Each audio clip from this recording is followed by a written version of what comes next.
Good morning, gorgeous babies. Good morning. Oh, you stop, you silly.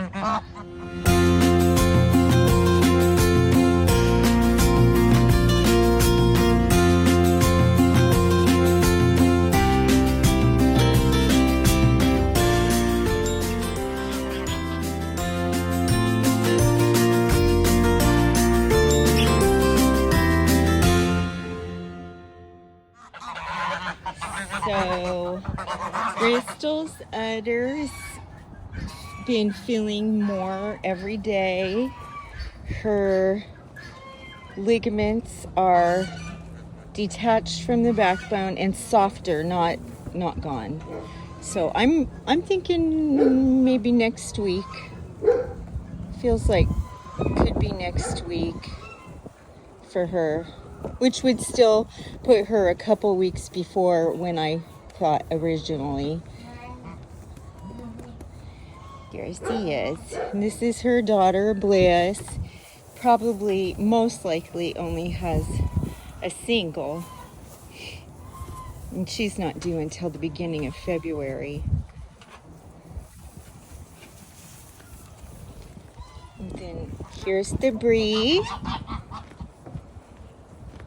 You can see she's so wide and big at 3.5 months that, and she's hungry. Look at that belly. Her it's very hungry. You can feel her babies.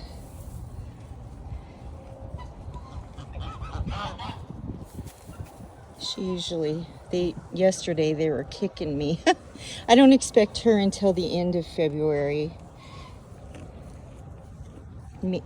Maybe beginning of March, but I think it's the end of February.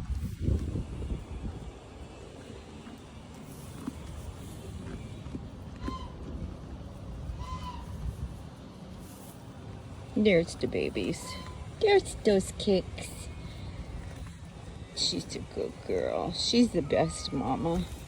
Hello, precious. If you can see the difference in the girls, vulvas. Bristol's is getting really puffy and swollen, and when she lays down, it's, wide open. And Bliss, who's further behind, is, bigger and all that, but you can see the difference in the swelling when they're close to getting delivery started here. I mean, within days, but I'm not thinking that Bristol's gonna go this week. She's just working on it. She's just getting close. You can see the difference.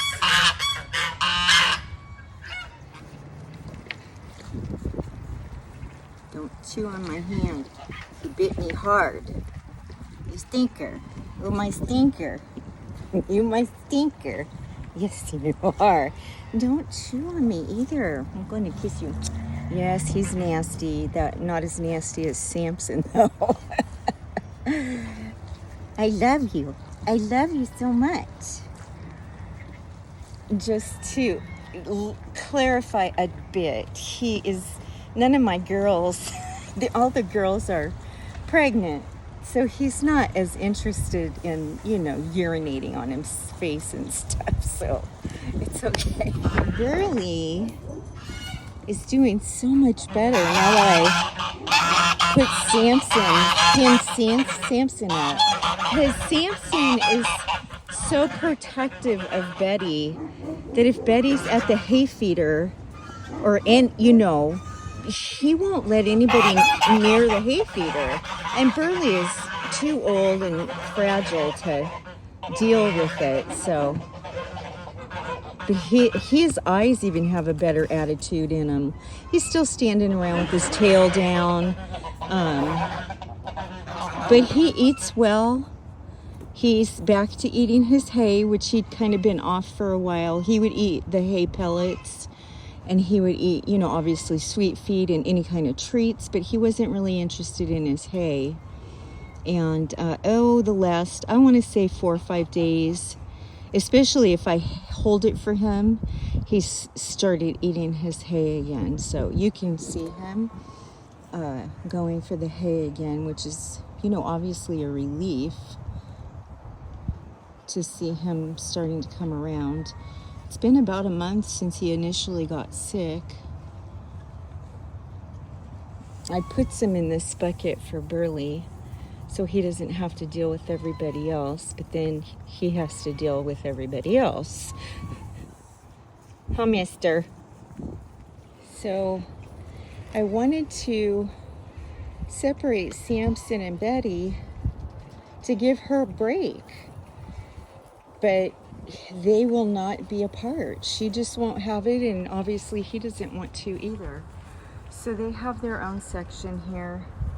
So Samson can be with Betty, and Betty isn't, you know, out for him to protect. They're just together. It seems to be working out better for them to just stay together.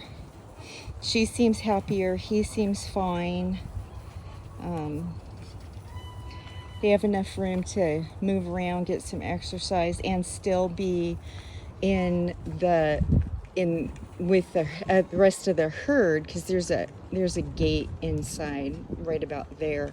So they're not with them, but they can see them. And then of course here too, which I guarantee you Briar's back here looking in to see if he can get Betty. Poor Betty. That's what happens when they cycle all the time. The bucks won't leave them alone. But she doesn't seem to really be cycling, and he's like not being annoying to her as long as they're not separated and he doesn't feel he has to reestablish his place with her. So this is the best for now. I have 3 pastures. Only 2 are for the goats and geese. So I'm still trying to figure out, after the girl's kid, how I'm going to keep him from them. So I haven't decided what to do with him yet, because obviously I don't want him and Samson bucking heads. For one, Briar is a lot smaller than Samson, and for 2, it's dangerous to have him fighting like that, and I just would rather that not go on. So I have 2 more sections in the goat enclosure, barn, whatever you want to call it, that I could keep him quarantined in the night, and the girls and the withers right in here, because they all lay together to sleep anyway. And then maybe take Briar to the other pasture during the day, so that, you know, I have kept Samson in. So, I mean, that could be a possibility too, especially if it's bad weather. So we'll figure it out as we go. I could keep Briar in this section and let everybody else in that section. We'll figure it out as we go, and maybe we'll put a roof on the other part so that could even be another enclosure. So it's still thinking things through, but when the girl's kid, they're all going to be here in the middle of winter, and we don't know what our weather's going to do in Texas. Here's Bristol. So we already have planned that we're just going to move the girls as it's time to kid. I'll show you. We have the big pole barn, and I have like a playpen. It's one of those big, round gate things that you can fold up, and that has worked for kidding. And we're just going to take them in the warmth, and have them kid in there, because they're all due at least a few weeks apart. So, and that's what we did last spring. So that's what we're going to do. And that'll work out fine, because you could be 70 degrees one day and below freezing the next. So it's just easier to not leave the kids out to worry about them, and have them in with their moms for a few days until they're able to acclimate to the weather and everything and be with the rest of the herd on steady legs and whatnot. So anyway, those are the plans as of now. Just waiting for Bristol to make her decisions. Like I said, I thought I knew when, yeah, her tail's getting really high. I thought I knew when she was due, but I had kept Samson away from my does because rut started and I didn't want him with Bliss. But Briar, I didn't think was busy doing his thing yet. And the first time I saw him successfully breed was with Bliss, which I got him to do, so I wasn't worried about it. But it's apparent that he got Bristol first, which is fine because I was wanting to do that combination anyway. So, but I just am not sure. It seems to me like she's going to be due here within a week or two because of the changes in her body. So we are just waiting for her to update us on her. And there's the Weisenheimer that he said, that's why you brought me here, right? So yeah, so good. You did okay, buddy. You're fine.